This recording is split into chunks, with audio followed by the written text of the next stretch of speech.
food, and food is what makes us happy, you know, and it feeds the need. We're out in the field. I'm out in the field. He was out in the field. We're doing 30 days, you know, in the dirt, and what more can you get from it aside from the friendships and the, you know, the things like that? But what else can you get from that? And food was a big deal, and it was a morale booster. So with that being said, you know, we were feeding the masses, and we would turn your usual, like, heat and serve meals into, you know, Korean dishes, or we would do seafoods, you know, soul food. That was a thing, you know, for us. And putting that all out there and having people say, you know, we love what you do. We love what you guys do, but we love, you know, what you have going. And it was like, you know, wow. And he's like, just go ahead and get it started. And so, nice version. Yeah. It was more like, listen, this is what we're gonna do. I think where I came in the picture, I was more of like a visionary. Like, this is, I got these ideas, kind of like what you were just saying. I got these ideas. How can we make this work? And from what we saw, it's like she was making some great food. People loved it, like she was saying. So it's like, all right, well, what's our next step? I originally wanted a bar. That's all I really wanted. I wanted, just like most guys, especially in the military, I wanted to retire, open up a bar, and then that's it. Maybe even live on top of the bar. You know? So we That's right. Yeah. So in Hawaii, there's on North Shore, there used to be the circle with all these food trucks, and we used to see people. There was a guy, it was a Louisiana truck, it was a vegan truck, and we're like, these people sit in these trucks all day on the North Shore of Hawaii. Yeah. And that's their living. They're closed before they catch the sunset every day. And that was the original plan, because we wanted to retire out there. So we were like, once we got the military, we just opened up one of these food trucks out here.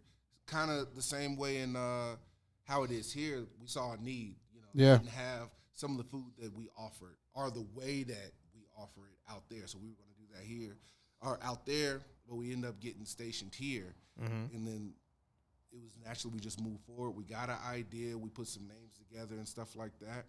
We started off kind of just catering. Yeah, it was catering at first. And I mean, it was kind of difficult. It was a loss at first. It was more like we were working with some promoters. So some of the time, 719, shout out to them, 719 Nightlife.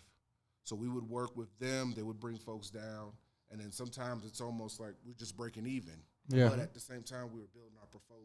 Like, okay, well, we've done this, you know, kind of get our name out there on the market. And that's, for me, looking on the marketing side. And then we got more serious about our menus and stuff like that. And we kind of mixed everything, the whole theme of it. It's a California, Florida mix within the menu. It's a mix within the name. So everything that we were doing, we were just mixing our influences. So like right now at Kawadi, it's a lot of, some of it is Southern. I'm from Florida. So it's a lot of Southern style food mixed with like a California twist, you know? So, yeah. And then she left out she was doing the competition. What were they called? Oh, so I was a part of the ACF competitions out in Fort Lee, Virginia. So I did it, 3 years or so. Those are some serious ACF competitions. Yes, it was. That was one of the things that kind of got me out of my shell as far as going forward as well, because it was, you know, now you got to put it all on the line, you know, and of course we don't like critics, you know, like who wants somebody to tell you that something's nasty or whatever, but that was something that you just had to take it, chew it, and say, okay, what can I do to make this better for next time, or whatever the case might be, where the flaws at. Right. And that did also help me grow, because I worked under a lot of amazing chefs on the civilian side and on the military sector too, from all over, from the UK to, everywhere. So having that influence as well, and having people that were standing behind me that I guess, you know, as you would say, see you in a different light than you see yourself. Right. It was astonishing, you know, now looking back at the years of all that, you know, and now looking at what we've put forward and, you know, all that hard work that's brought Loose Shells to where it's at today. So. I love hearing this story because, you know, obviously I work really close with a lot of our DFACs here in Fort Carson. And we currently have an amazing young man who's from 10th Group, and he's He's soaking it up. And we created this Bridge the Gap program for that exact reason was, we felt like my brother was a 92 Golf or a culinary specialist. And we saw that there wasn't a lot of connection to the civilian restaurant world when they got out of the military. So we wanted to create some kind of, connection for them to have reference points, to have some understanding of what the business looked like. Because, the military is nonprofit. When you get out, that carrot better stretch as far as you can. You got to make that dollar. Yeah. So it's been a really unique program that we've been able to do. And it's been, enlightening for me just to spend so much time on Fort Carson and be in the DFACs and get to see what they do every day. And, how many people they serve versus, you might be at La Rochelle and it's very small and it's tight and they're able to do a lot more. But then you get to like Warfighter and it's like, we getting busy. Oh, you know all about it. Go ahead. Go ahead. Warfighter. That's where I was at. So, I love hearing that piece of it. So, when you two decided to get out the military and pursue the business, how did you where did you start? Because I think that's the one part where a lot of people get lost.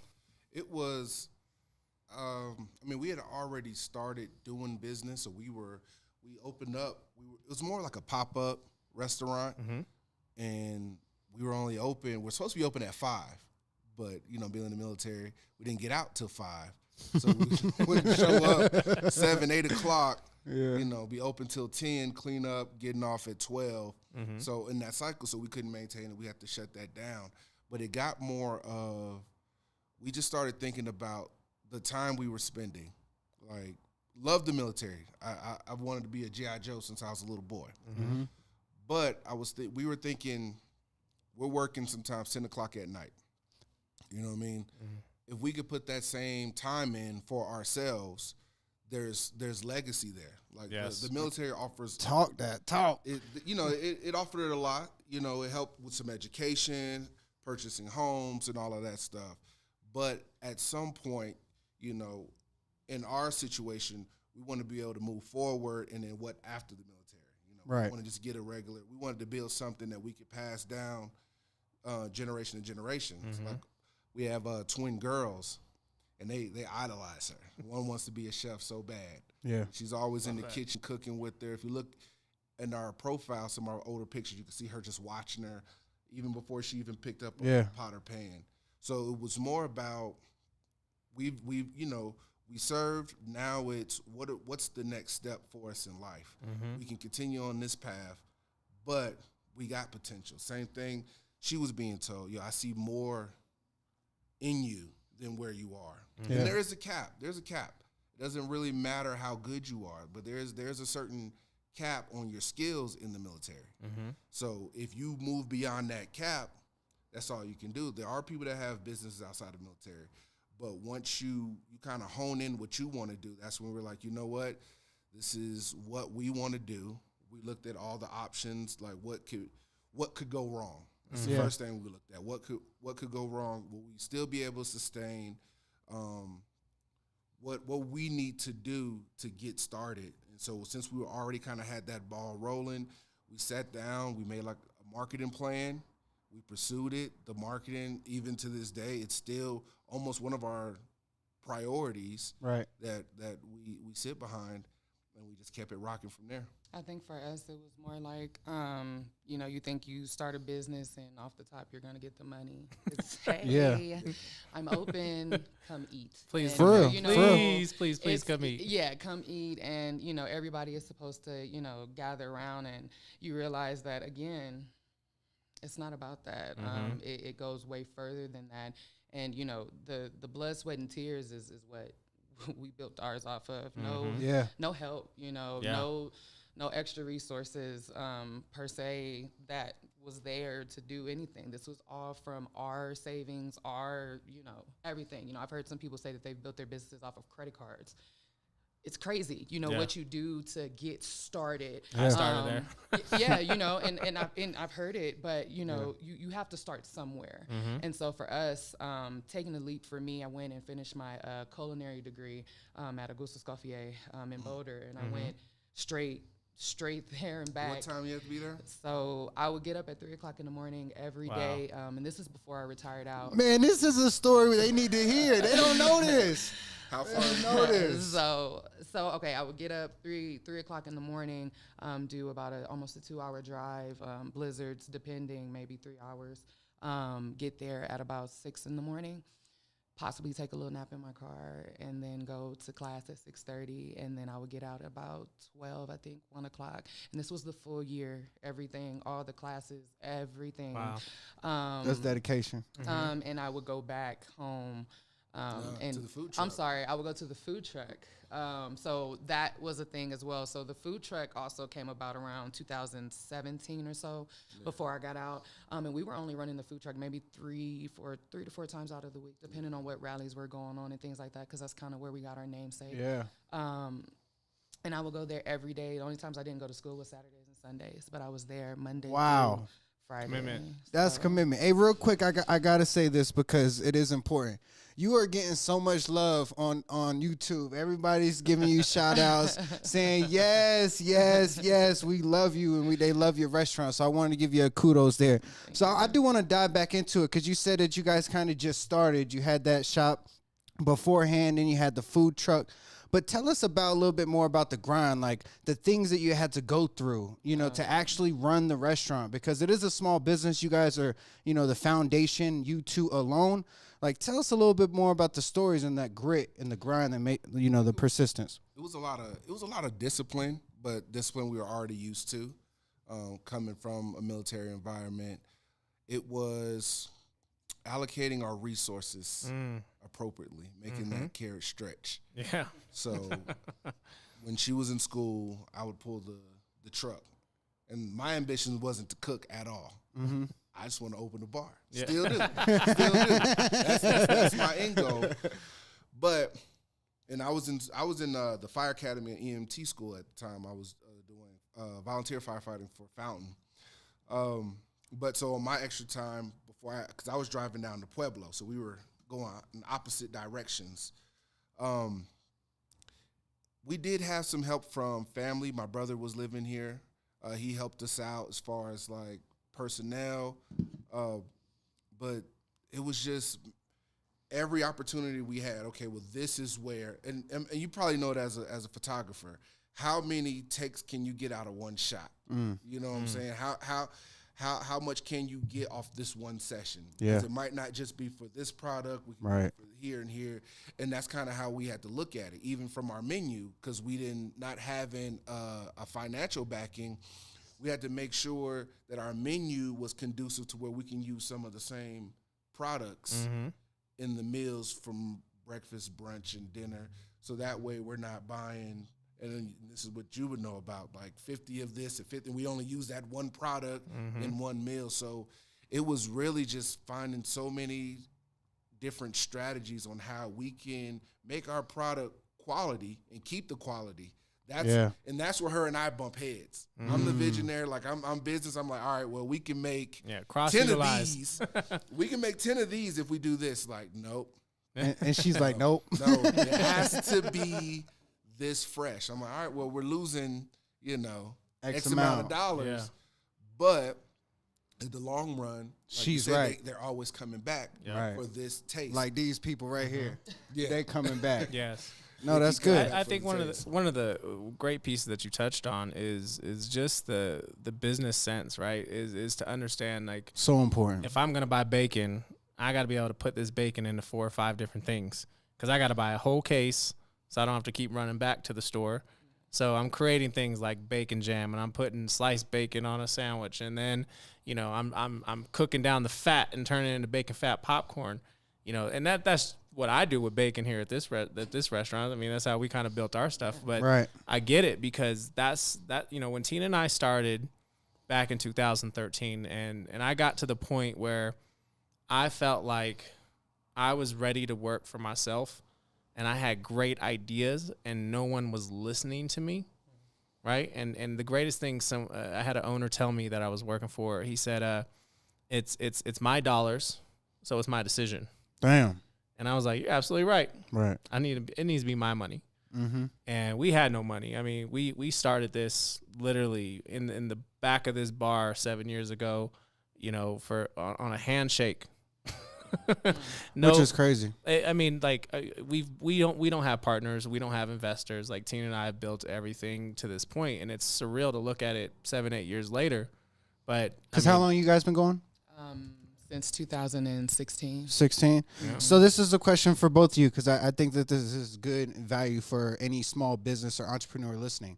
What are some tips? Like, what are some things that you learned, like in these 7 years, or, you know, was about 5 years for you guys? What have you guys learned that is helping you strive forward? And what would you give somebody for some tips or advice? You want me to take that? Yeah, No, either one. Go ahead. For me, the biggest deal is the networking, for sure. Networking is like so huge when it comes down to business. And I think that goes into like the resources. What do you have? Where can you go to? Who can you go to? At the time when I started, there was one of those companies, I can't remember the name of it right now, but you would go and pretty much talk to the people for free. They were just like free consults. And they would help you if you were trying to get in food business. You can go there. If you were trying to do banking, whatever, you could talk to them. And unfortunately, you know, with talking to them, it wasn't as, you know, fruitful. You really didn't receive anything from it, you know, unfortunately. Wow. Yeah. And it was kind of like you're biting off more than you can chew type thing. But, you know, just like you said, you know, when you're ready to go, you know, you're ready to go. And if you have your mind set on something and it's something that is feasible, I don't mean just go out there on a limb, on a whim. Actually make sure that whatever this business is that you do decide to do is going to help the masses and not just seek the financial point. We all want to make money. Right. Everybody wants to make money, and I totally understand that. But when we go and we just say, hey, like I said, I'm selling food, come here. Right. You get that mindset, or, oh my God, you know, I turned over $1,000, you know, and this is great. And it's like, it's only great for a little while, you know. If those people, again, are not returning, if they're not coming back to you, if they don't buy into you, you know, they don't buy into Chef Brother Luck, or they don't buy into Luchelle, they're not going to come back, you know, no matter what, you know. And especially out here with, like, price points, you got to be careful with those. Like, that's a big deal here in Colorado. And for me, oh, my God, it was so hard because I was like, number one, I didn't think people were going to buy seafood like that. I didn't think seafood would be like the mega thing, you know. And when I first started, the price points, it was scary because people were like, oh, you're charging this amount for this? I could just go to JoJo and get it for, you know, whatever. Not understanding that when I did invest in fresh seafood, fresh catfish coming from, you know, my vendors and stuff like that, that, hey, this is fresh. This is not just me taking it and going to go grab it from somewhere and picking it up. Yeah, it's not, you know, it's not like your drive-through, you know, seafood. We're actually trying to give you sustainability. And that's been my biggest thing here is sustainability. How are we sustaining our people? While trying to turn a profit, but making it to where, you know what? This is something that people will come back for more for. So investing in your brand, investing in what you have, and again, not just putting it out there and saying, "Hey, I'm just going to do this right now." And you know, everybody. That's powerful. Go ahead, brother. You know, I think I love that you guys touched on this as well. The willingness to sacrifice. You gotta be willing to give up sleep. You gotta be willing to give up comfort. Yes. You're gonna give up a lot of things you enjoy to make it happen, and you got to be comfortable with that, and that's something, you know, when you hear I got up at 3 a.m. and I drove to school, you know, and I was driving to Pueblo to go volunteer and go to Fountain and volunteer, like that's a commitment, you know, because you're still pursuing your business. For me, I mean, I work hard and I don't stop, and I mean, there's a lot of people looking at me like, dude, I don't know how you move at that pace, but it's because it's for me. I've never been scared of the work. Right. Yeah. No matter what position I've had, which company I've worked for, I've never been scared of the hours. But it's different when it's for yourself, because then you see the reward, right? You know that I never got any kind of spotlight to the level that I got until I was doing it for myself, and that's when everything changed, you know. And it made me want to work harder. It made me want to commit more. And there was no one putting a limit on me but me. Yeah. You know, and I love that freedom. I always say entrepreneurship is the most stressful freedom in the world. Right. You can do whatever you want, but there's consequences to those decisions. You know, you can take that day off, but there's going to be some problems when you come back. You know, so how much preparation are you putting in place to cover that? And, you know, are you going to sacrifice that trip you've been planning and you have to be here? As much as you don't want to be here, you have to be here because it's yours. Right. You got to protect it. Yeah. I think it's big. You talking about sacrifices. Sacrifice is so like near and dear to my heart because of, you know, that is what you do, you know, for the bigger purpose, right? But let's take a step back. Talk about, because you said, you know, the biggest difference from an entrepreneur to an employer. You know, there's a difference because you're reaping the rewards, but there's also a difference in responsibility. Obviously, you guys are owners. So I want you guys to talk about from that point of view, being owners and the responsibility versus being just an employee. Ooh, that's a good one. That's a good one. Go ahead. Yes. The biggest thing is it's all your responsibility. Mm-hmm. So if there's a pile of trash that isn't swept up in your area or in your business that customers can see, it's your responsibility. But it's your responsibility to also delegate, train your people. So you wear so many hats. The trick to it again is delegating. You know, passing those hats off, but you got to pass them to the right people. Yep. You know, which is a nightmare in itself. But yeah, every single thing. If there's a light bulb out, you have to almost have this a sickening addiction to looking at your business and then looking at it again and then hey, look at it again. Mm-hmm. You know, Right. because if you don't, then you're gonna miss Falls stuff. apart quick. Yeah. I came in this morning and there was a leak on the roof. So I got up on the ladder and I got up there and cleared the problem that was up there. So it would stop pouring water into this room. And then the walk-in went out. So I went downstairs and started looking at compressors and dealing with that. Then I had to come up here and we had a couple contractors in here working and, you know, hey, you missed this. Hey, we need this. Hey, what's happening with this? Tell me the storyline there. I hit Home Depot twice for random light bulbs and, Yeah, it's crazy. you know, more cabinets and things of that nature. Run into Ford to ensure that the bills are dropped off and the bookkeeper is getting all that stuff. And, you know, I'm like, I signed up to be a chef. Yeah. This is the stuff they don't teach you in culinary school. No. Is, you know, you have to be a business owner, and being a business owner has a lot of responsibilities. And you, like you said, you have to wear so many hats all day long, and you're constantly on your toes because all you're trying to do is play defense most of the days. I mean, you're dodging and you're ducking and you're like, okay, I got it. No, I don't got. Okay, I got it. Yeah. And it's nonstop. But then, you know, you're trying to train a culture and protect a culture, and you're trying to maintain consistency and quality and cleanliness and organization and all those basics, and then make sure that there's great customer service. Right. So it's nonstop as a business owner. Yeah, I think Go ahead. I'm sorry. For me, it's just like, you know, like I tell, you know, a lot of our staff, it's like, I can't bring my problems, you know, to work. So even like your own personal stuff, you have to keep that at bay, and you still have to push forward and remember, okay, so this happened, but I still got this I got to go take care of no matter what. So the business will never be last. That will always be first, you know. So, and again, it goes back into the sacrifice of, you know, you're still sacrificing time. If you have kids, you unfortunately do sacrifice that little bit of time to go and handle whatever's going on at the place, or to go and fix that leak or do whatever. It's that little extra 2 hours, and now you're getting home at 7, 8 o'clock. But in the long run, hopefully, That's the goal, right? hopefully you're not necessarily a slave to the business. So that's Right. also that other part, but that's a whole nother can of worms. Yeah, so let's open that can of worms, because I'm curious, because that is like the biggest topic that we talk about is working on your business, not in your business. How do you guys do that? Systems are your savior. You got to have a system. So like you were talking about, that was a big thing we had in the food truck was, all right, running back and forth to the store. 'Cause we didn't really have a lot of storage except for the commissary kitchen. So having the system, do I go in the morning, inventory, then go to the store? Or do I go to the store, think off the top of my head, and now I'm back in the store, Mm-hmm. 30 minutes later. But having those systems, okay, when things are getting fixed or getting clean, here goes a checklist.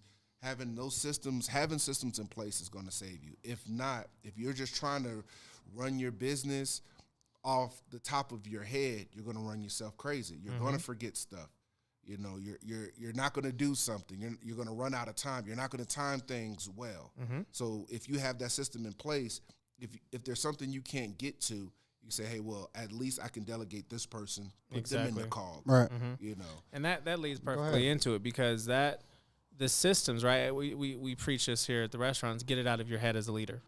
It needs to be on a piece of paper. It needs to be on a wall. It needs to be in a book. It needs to be a reference point. They shouldn't come to you with a question without looking at the tool that you provided.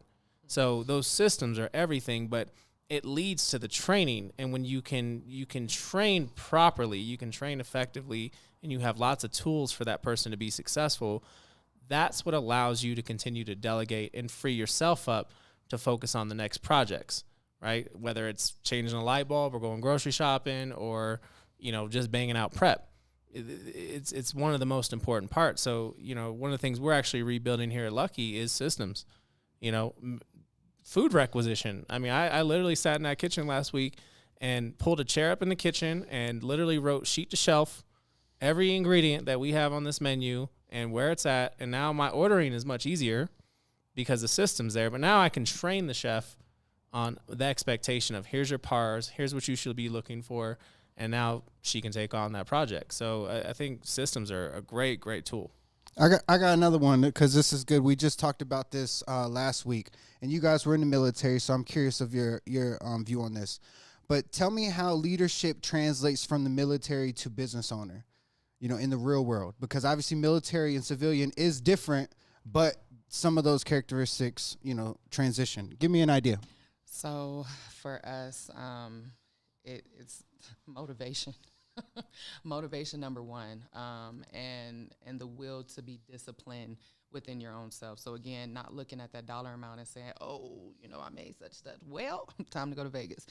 It's not about that. What are you doing to invest in your company, making sure that you're being responsible with your own finances, with everything else, so that it doesn't pour off into your company, so that it doesn't mess up the systems that you have in place. Because once you mess up one thing in finance, it's really hard to get it back, or you're going to be scraping to try to get that back, really quickly. You're going to try to scrape and get that back very quickly, You're right. But yeah, discipline for sure was a big thing, and leading others as you want to be leaded. So not, Leading from the front. Yeah, leading from the front, and not thinking like, you go to work. I used to work at McDonald's, and you would think that you could talk to everybody the same way.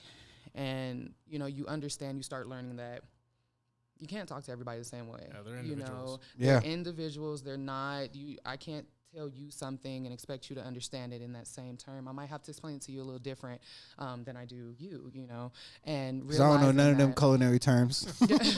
But that's even within us, I try to tell, hey, go get a third pan, go get a line pan, go get a, and he's like, I don't know what the hell what are you type talking of pan. about? And I'm getting upset, and I'm like, what?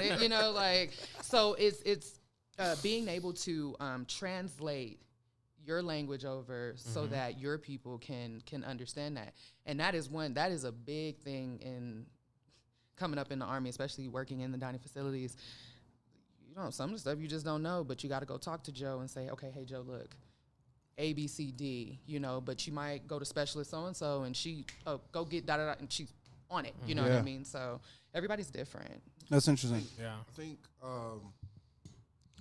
from my time as a leader in the military, it differs because your approach has to be different. That's good. It has to be way different.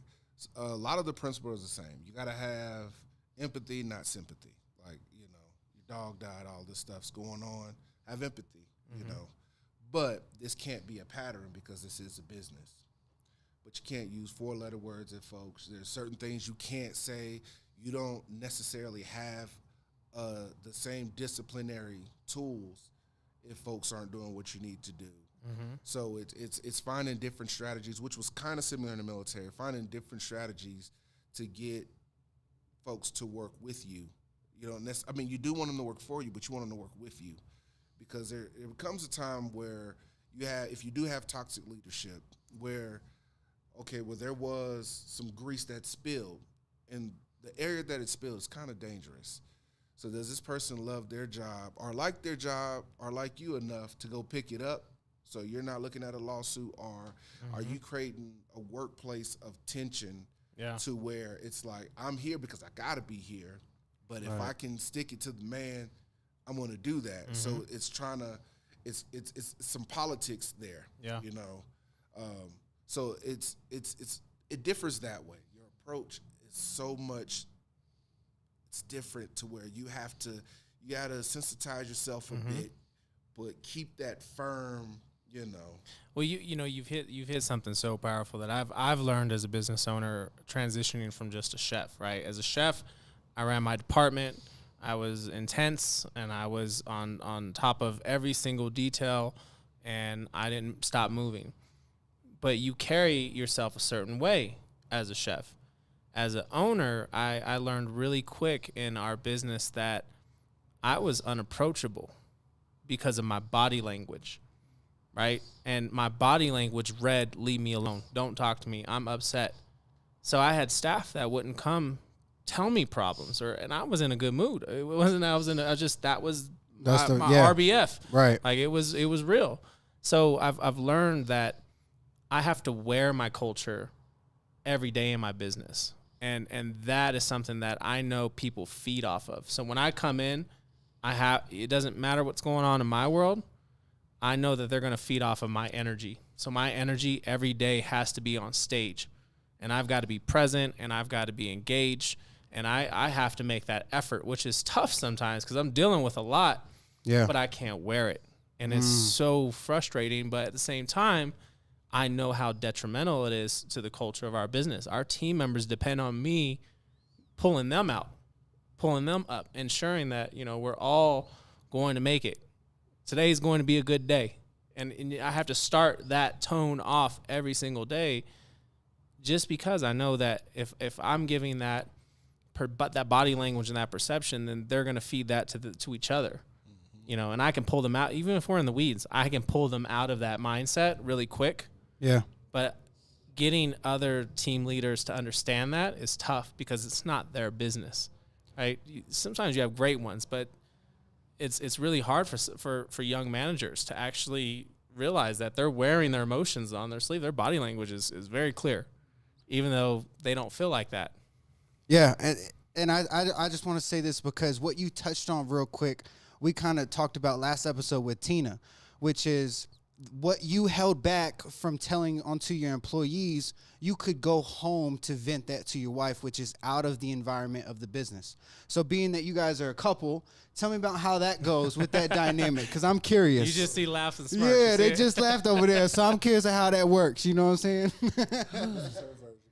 Go ahead. So, it's a blessing to be able to have somebody that can say, hey, so what? Right. You know what I mean? Yeah. Let it go. Yeah. Like, why are you? Because I get in my head and it will fester, and I will bring it home, wake up, brush my teeth, and it's still there. Still on my mind. And it's like, why? Look, okay, what's done is done, and you've handled it. There's nothing more that we can do. Or for him, he's okay, well, let me handle it. Let me go. So we get that we help each other by doing that. He helps me more than anything because I think I'm the ticking time bomb. But and I mean that in a good way, but it's just, I'm a people kind of person. And so I feel, especially in business, and this is a whole nother can of worms, but sometimes you, like he was saying, you can have empathy, sympathy sometimes as well, but it's a moment in time where, people will string you along. Mm-hmm. Yeah. You know what I mean? And being strung along by people that you feel that you have helped, and done things for, or have, been that shoulder to cry on, or whatever the case might be. And for you to go and do something, you Right. know, just drastic. And it's like, you know, wow, you know, I thought I was that, you know, I thought I did my part, you know, to make sure that this wouldn't happen. You can't control that. No. People are going to be people no matter what you do, how you do it, how nice you are. It doesn't matter. They're still going to be people. And so he pulls me back into that and, you know, understand that it would have happened even if you didn't. Yeah. You know what I mean? That's good. So, But it heads, Go ahead, bro. It heads right back to those systems, right? If the rules are very, very clear, they're defined, and they're measurable, the measurable expectations are there, then accountability is something that can always be there. And that's one of the things that I've learned over the years, that I'm a very compassionate person, and I understand, and I come from hardship, so I get it. Yep. But at the same time, this is a business, and you are being paid to do a job. I expect you to do that job. I'm going to give you a very clear communication of what that job is, so we can measure it, and you are going to be successful, or I'm going to have the opportunity to guide you to being successful. If that doesn't happen, you cashed the check, right? You took that money. So this is a transaction in my viewpoint. So I have no problem doing the counseling or the discipline, right, on paper, to try to elevate that person to understand, here's where you went wrong, right? We verbally had a conversation about it. You could have done better. This is where I messed up. We're going to move forward. And then if it happens again, okay, now we're going to put it on paper. And eventually, when we get to that point of, hey, man, this happened 3-4 times at You this got point. to go. Yeah, it's very black and white. Like, there's no emotion attached to it. This is business. yeah. And regardless of you know, what we've gone through, this is a business. This is not a friendship. So I think establishing that is really, like, the one thing I always tell a lot of restaurant owners and chefs is you can't have friendships in the industry. You can't. It just doesn't work. I mean, it's really hard to have those really close. I strive to find my friendships outside of work. Because I don't want my life to only revolve around work. And I'm just now learning this. Like, I'm sure Tina's watching, and Like, she's he gonna be like, ain't doing that yet. He still ain't do that yet. But I'm trying to drop my guard outside of work instead of trying to find friends within my industry. And that's actually given me a lot more, a little bit more of a break, right? If I need a guys' night, I got some guys I can go hang out with. And that's helpful for me. I need that. So, you know, I think that's a big piece. But when it comes to the team members, you know, if the rules are clearly defined, it's easy to hold them accountable, but you have to do the paperwork. You have to have the conversations. You have to be consistent so you can deliver that message and measure that expectation. Most definitely. Go ahead. Going back to your question about us working together, I think we had already been working together before. We were in the same units before. Oh, that's So, cool. Okay. Like, not in the exact same unit, but we dealt with the same leadership. So we kind of started to practice, like, all right, we're not talking about work no more. You know what I mean? Let's let that go. And then on what she was saying, we have different experiences in the military. Where she was a 92 Golf, the way that they worked together, they were almost together 24/7. That's the hours, you know, they're always together. So at work, they had a tighter bond versus myself. I hung with some folks at work, but that's it. After work, I'm out. And then before we met, I was actually a single dad.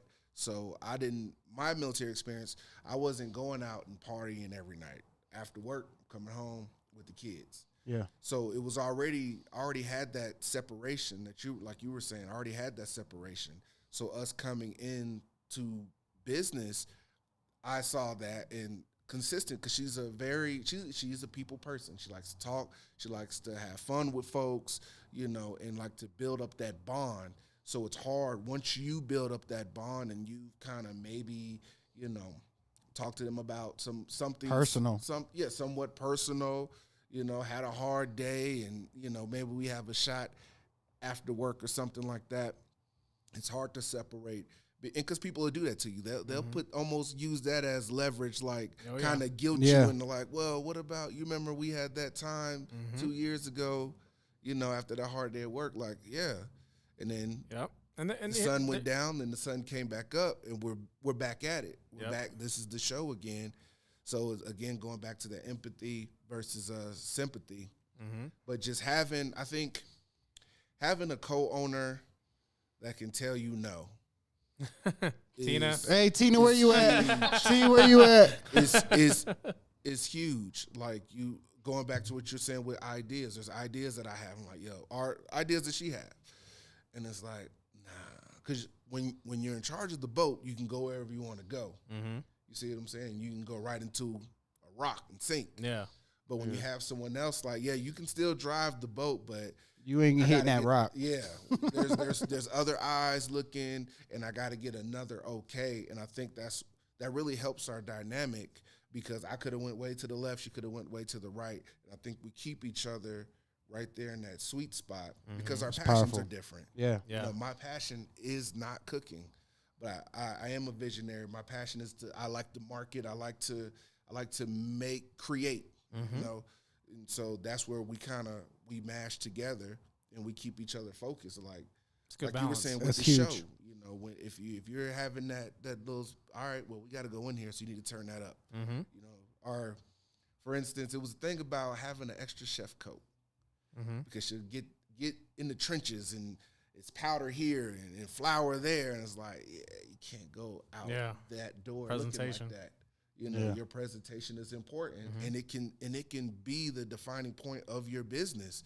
Yeah. You know, like who's giving me this fish? You know, when I look at them and I look what they got going on, is that a person I want to eat from? And it's hard for me to say that if I'm not back there chopping stuff up most times. In the food truck I was, but if I'm not in that kitchen, having someone, the workers aren't going to, or the employees, teammates, they're not going to sit there and tell you, hey, chef, you look like trash. Yeah. Don't go out. They're not going to say Chef, do you not own iron today? Yeah. But I can say it, you know, Right. and vice versa. So I think it works out great, but it does get hard when you've had the same day, and it's like, Yeah. you know, you're talking to a mirror. Oh, this happened at work. Yeah, I know, I was there. Go ahead, bro. Yeah. No, one of the things I love is Tina will say stuff to me, and she's the most observant person, and because she's removed from the operation, she sees it as Raw. She sees it as a guest. She sees it as an owner. She sees it from a different perspective. But she'll say things, and it'll take me, a week, couple of days, and I won't let it go. Like, it'll be a comment where it's like I'm dwelling on it, and I'm like, she's right. I got to make a change. And even like this project up here, we were talking about consistency, and we were talking about passion projects. That's what it was. We were talking about passion projects, right? And I was joking about Ford being a passion project, and she was like, "Your passion projects are expensive," and I it sat on my head for so long that it's what kind of made me think, we need to remove the passion project from the mass distribution and scale it back. So, a project like this can actually be the passion projects Separate. but it's much smaller. It's much more controlled. There's not a lot of expenses going out. Well, right now there are, but Right.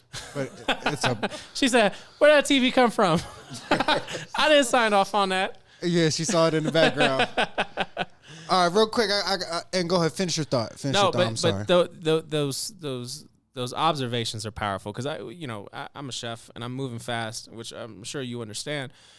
I probably don't hear it right now, but I heard it, and when I do process it, it's going to be very powerful and impact. It's going to help me change what I need to change. So, it takes a little bit more time, because I'm running 200 miles an hour, and I got 15 things happening on my head. So those comments are really, really powerful.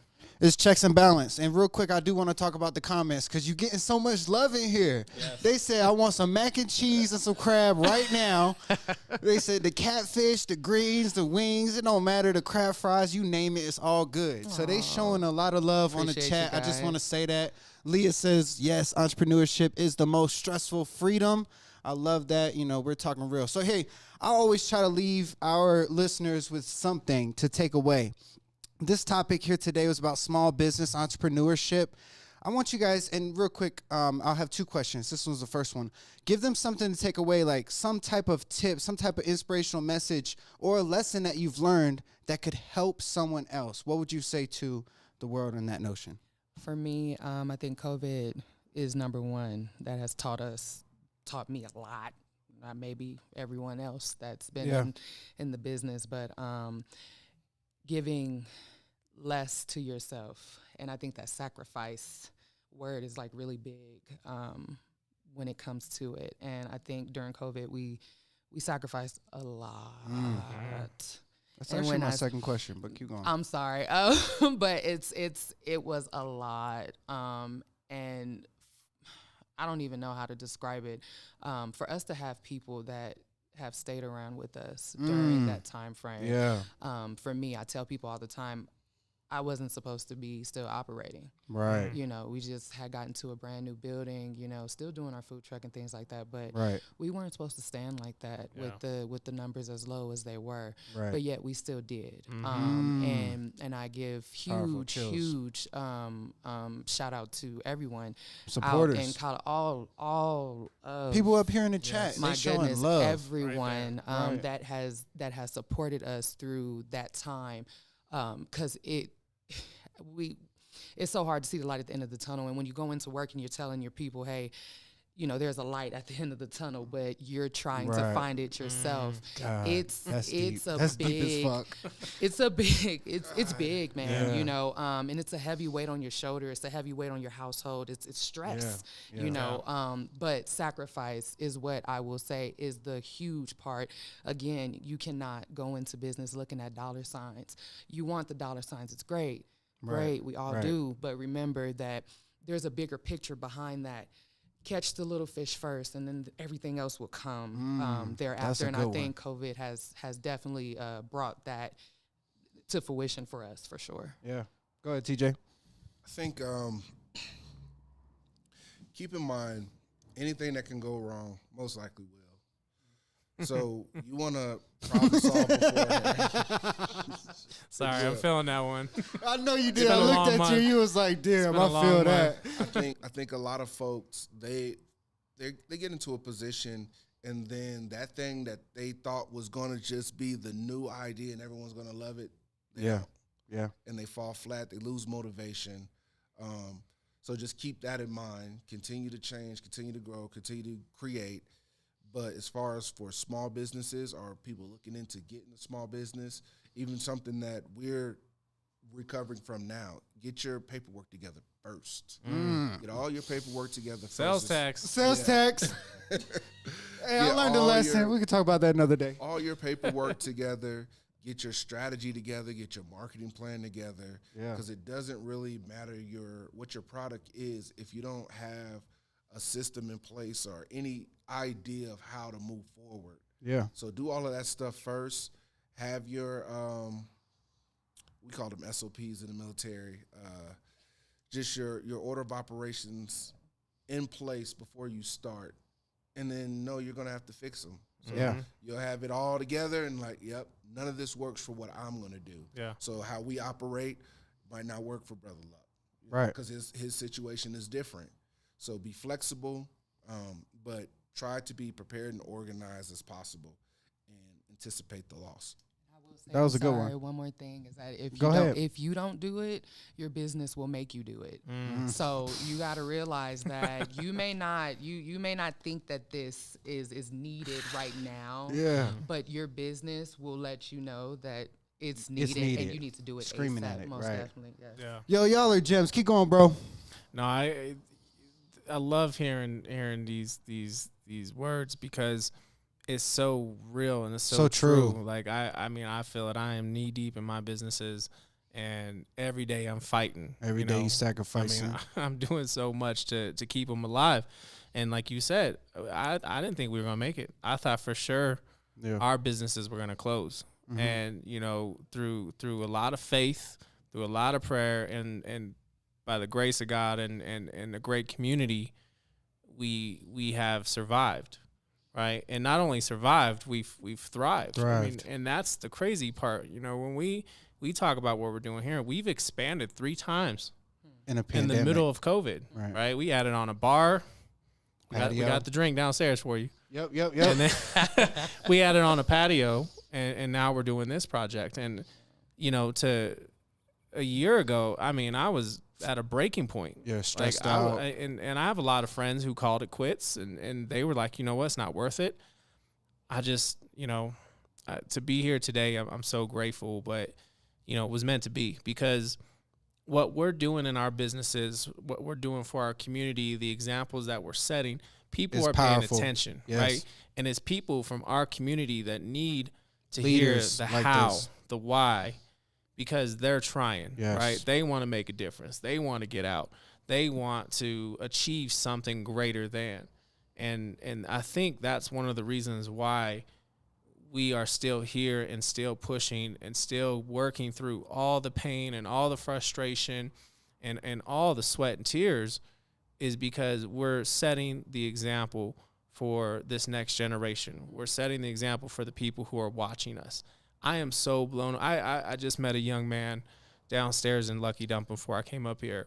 And apparently he sent me an email last year about going into the military. And I responded, which I'm shocked because I'm really bad at responding to emails. So apparently I responded and gave this young man some words.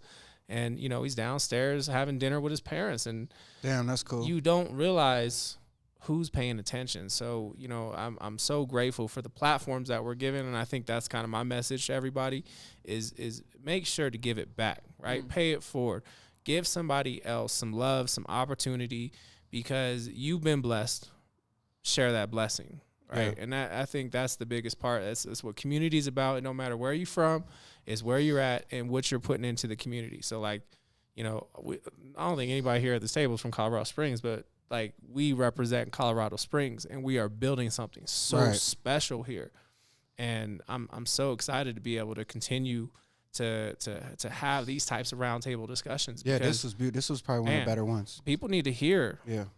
how people got to where they're at. Go ahead. You got something? I know. Go ahead. All right, real quick. I want to give you my advice or tip for the week. And this is really coming from the conversation today because I'm so inspired.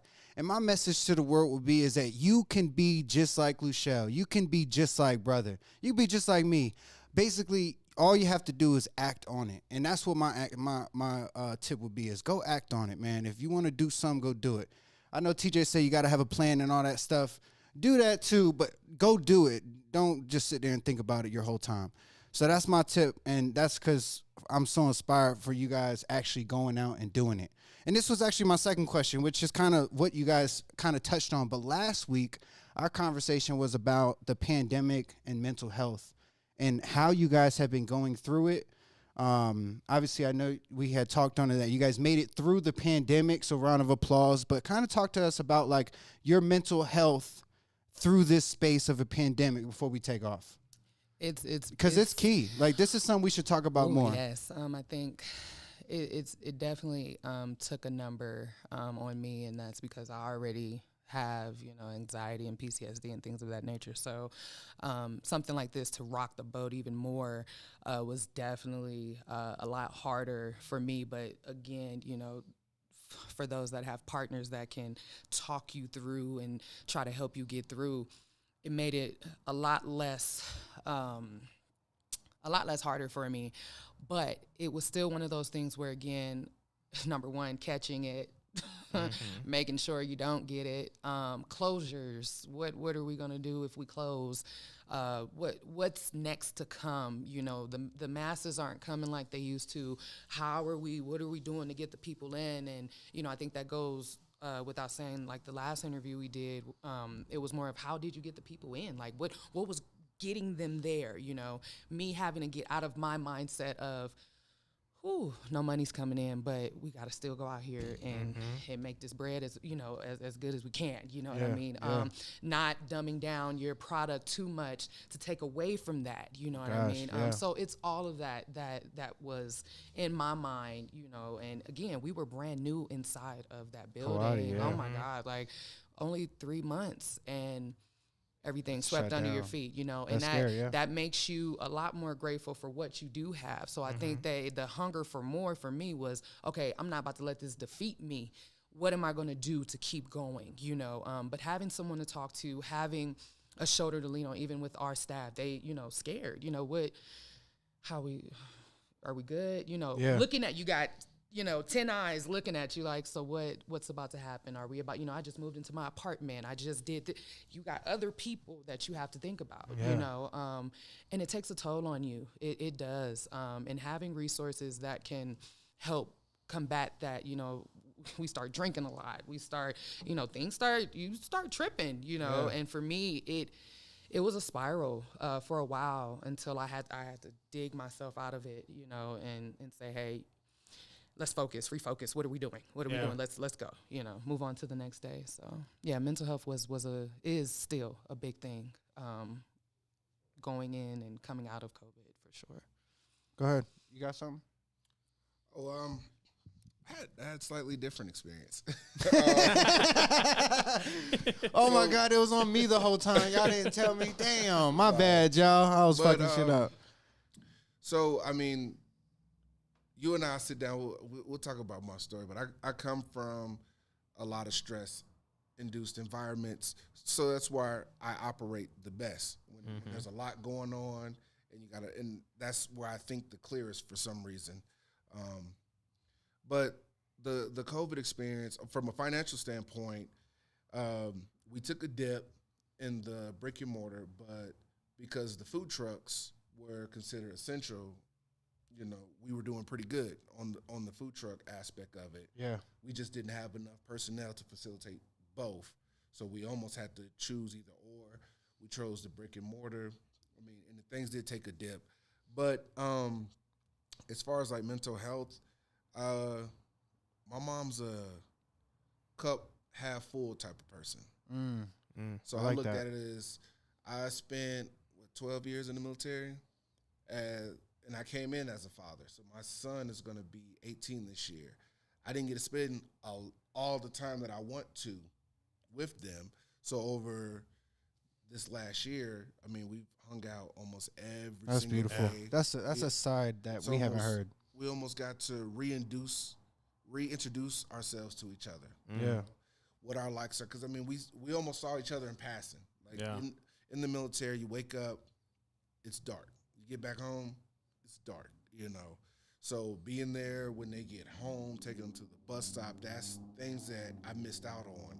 Yeah, that, you know, I really valued. So, and then I think that helped me help her deal with what she was feeling mentally. Because now it's like, all right, I feel a little more open. I feel a little more comfortable. I can, you know, be with the family more. So now, you know, whenever she was in the dark spot, I can help facilitate that. So my experience is a little different. It gave me more time to think. So like I said, I was volunteering, and I wanted to be I wanted to be a G.I. Joe and a firefighter. Really? I think because the programs I used to watch, they came on back to back Yeah. when I was a kid. But I realized, like, firefighting, I can't do it. You know, my body's already tore up. So it's like, then I realized I had to make a choice. And it's like, all right, well, let me put 10 toes down and invest it in myself, because it's almost like going back to the middle. It's similar, you know, in the structure. So I think COVID gave me a lot of time to think, reanalyze, reintroduce myself to myself. That's beautiful. Wow. I love that. That was probably a great one. Go ahead, brother. No, I mean, I think you hit such a key point of what a lot of us have experienced is just the pause button.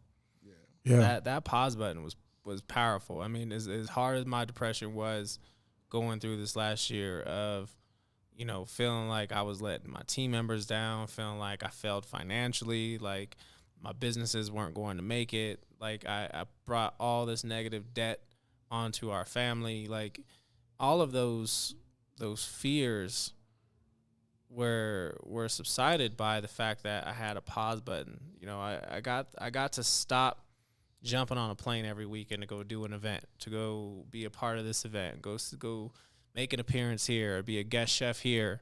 I was going nonstop, you know, and I was riding that train of you know, coming off a Top Chef and, you know, trying to build a brand, and I was lying to myself saying, oh, you know, I'm doing it for work, I'm doing it for the brand. But in reality, the COVID pandemic really just paused that button for me, and it gave me the chance to just not only get to spend time with Tina, which I'm always grateful for, but also to get reintroduced to my businesses, my restaurants, and get back into the gutter and build them and fight their way out. Yeah. I mean, I got stories for days of this last year, but so many of us do, right? We fought to keep these things alive. So, I think when we talk about how we survived this last year, and we talk about mental health, for me, the one key thing that helped me was I stayed vulnerable. I shared. Yeah. Right. Here's where I'm at. This is real. Like I'm gonna give you the good. I'm gonna give you the great. I'm gonna give you the bad. Like I'm not feeling it today, and I'm sitting here doing dishes, and I'm covered in grease because I've been snaking a drain. Like this is the stuff I'm going through every day. Yeah. But I'm fighting. I'm trying.